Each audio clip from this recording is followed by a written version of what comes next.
Welcome to Supply Chain Security and Operational Monitoring. This course focuses on how entities manage third party risks, track supplier components, and strengthen SOC maturity. The overall goal is to connect supplier governance with operational visibility. That means understanding not only which suppliers are being used, but also how they're reviewed, contracted, monitored, and connected to security operations. So, in this course, we're going to explain how entities manage third party risk across the supplier lifecycle. We'll cover supplier identification, classification, cybersecurity due diligence, contractual security requirements, SBOM and HBOM visibility, end of life risk, SOC baseline maturity, and NSOC federation. So, this course is not only about vendor review at onboarding, it's about maintaining visibility throughout the relationship from initial supplier intake to ongoing monitoring, and then doing things like tracking components, lifecycle management, and then finally the coordinated security operations. So this course is organized into three sections. Section 1 is going to cover third-party risk lifecycle management. This includes supplier identification, classification, due diligence, security verification, contract requirements, and step-in rights. Section 2 is going to cover your software and your hardware bill of materials.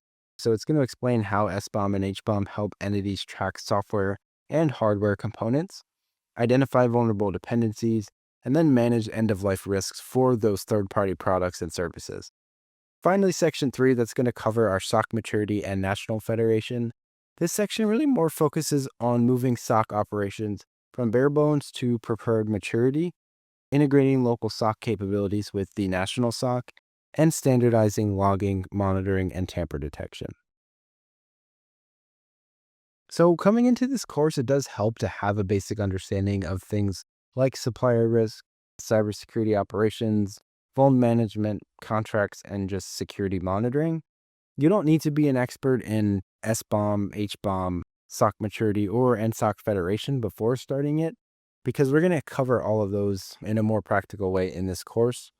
It does help if you're familiar with some of the common security concepts like access control, incident response, remediation of vulnerabilities, due diligence, logging, monitoring, those sort of concepts. But don't be afraid if you're not familiar with them. This course really is designed for SOC managers and supply chain risks analysts. For SOC managers, really this course is going to explain how supplier relationships, component risk, and third-party dependencies affect monitoring and response. And for those supply chain risk analysts, it's really providing a structured approach for reviewing suppliers, for validating security posture, for tracking component exposure, and managing lifecycle risk.